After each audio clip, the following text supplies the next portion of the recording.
Mga boses sa hangin nagsasabing huwag kang umalis dito. Itim na damit ko, binibigyan ng liwanag ng buwan. Mga galaw ko'y tahimik, pero ramdam mong lakas ko'y tunay na malakas.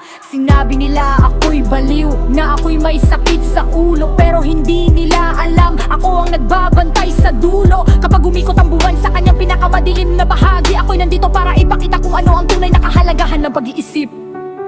Mga sumpa at pangako, lahat ay nakatago sa aking mga daliri. Huwag mong subukan akong saktan, baka ikaw pa ang mapahamak sa huli. Mga kaluluwang naliligaw, ako ang nagtuturo ng daan pa uwi. Pero kung may balak kang masama, handa kong harapin ka kahit saan. Ang dilim ay hindi kasamaan, ito'y bahagi ng buhay natin. Ako ang boses nito na nagpapahayag ng katotohanan. Huwag kang matakot sa akin, takot ka dapat sa sarili mong kasamaan. Kapag ako'y nagsimulang umawit, lahat ng kasinungalingan ay mawawala.